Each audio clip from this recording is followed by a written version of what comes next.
now we will learn about another kind of verb which shows us about time, which is known as tenses, right? So before we move into tenses, we will show you some pictures. Now look at these three pictures. You can see there are three pictures showing you something. Like this is a picture of an old teacher, like the teacher in the ancient times, like a Guruji, right? Like a Rishi Muni who used to teach students in the ancient time, and these are his students. This is how education in the ancient time was given. They were given in an open field under the trees by a single person, right? It was not like a classroom situation, like people would come and then go to back to their homes. No, everyone had to live in their rishis home. So that was during the ancient time. At the present time, what happens? We come to school, our teacher teaches us, and after school we go back to our home. But after a few years, what will happen in the future? There will be a robotic teacher, a mechanical teacher to teach us. So these are the three different types of education. Now this was many years ago. This is in the present time. Right now, this is how you are being taught by a human teacher in the classroom with so many students, right? And you can go back to your home. This is your present situation. And what happened in the past? In the past time, the students had to live in their teacher's home, and they used to study in the open fields or under the trees, right? And after a few years, in the future, maybe 100, 200 years, mechanical teachers or robotic teachers will be teaching you, and you won't have books. Maybe you will only have the boards to teach you, where you will see your text moving up and down. So this is what your future will have, right? So these three things, like the teacher used to teach and the teacher is teaching now, or the teacher will teach like this in the future. So these are the three different times we are talking about. Three different times we are talking about. This is the past time, this is the present time, and this is the future time. So we say that there are three main tenses. Now these three tenses, if we put into one simple example, we can say that Raju was playing, means at some point of time, like 2-3 hours ago, Raju was playing with his dog at home. Okay, but what Raju is doing at the present? Raju is studying now. Means now Raju is studying. What is he doing now? He is studying. Like you are also studying. That way Raju is also studying. Then Raju will eat KFC chicken. So what will happen after some time? At dinner, Raju will be getting KFC chicken to eat. So he will be eating KFC chicken. So in these three pictures also, there is a one person, Raju.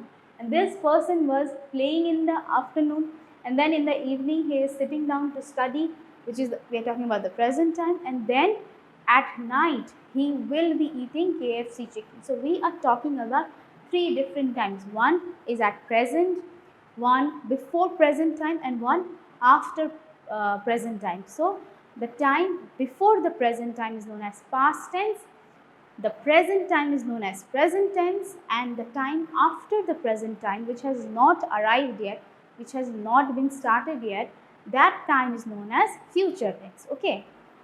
Now, so we know that there are three major tenses: past, present, future. This is a very easy part. There is past, there is present, and there is future. So we have three tenses. Our verbs are divided into three types according to the time. Like according to the importance of the sentence, we used to divide the verbs into main verbs or helping verbs, and according to the use of verbs, like if verbs are acting as verbs or ing or noun or adjective, we used to define them as finite or non-finite verbs. But the verbs which shows us time, they are known as what? They are known as tenses. So we have sentences in past tense, in present tense, and in future tense. Okay. So now we can say that the tenses have also classifications in them. Means each tense can be divided into four types. We have three tenses: past, present, future.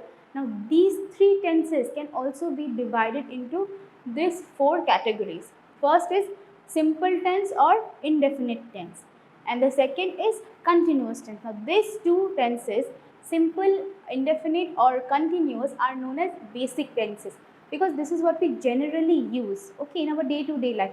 These are the two tenses we basically use. We mostly use these two tenses only. But there are other two tenses also, which is known as the perfect tense and perfect continuous tense. Now these two tenses are the advanced tenses. Okay, now application of these two tenses are a bit complicated than the earlier two. Okay, now we'll learn about these two tenses only today. Today we'll learn about simple tenses and continuous tenses for past, present and future. So this is what a 12 table looks like. Means there are three tenses: present, past, future, and these three are divided into simple, continuous, perfect and perfect continuous. For example, if we say simple present tense, the combination of simple present tense is this: he drives a car. Means we are generally talking about him driving a car. Or if we say continuous present tense, he is driving a car. So he is doing something at the present time, like Raju is studying now, or I am teaching you. So these are continuous tenses. Then we have perfect tenses. He has driven a car, or the perfect continuous tenses. He has been driving a car since morning. So these are the advanced tenses. All the 6 tenses are the advanced tenses, and these are the basic tenses. Like simple past is he drove a car, or past continuous is he was driving a car, or for future simple we could say he will drive a car, or for continuous future we'll say he will be driving a car. So these are the basic tenses we use. So today we'll learn about the basic tenses only. Okay.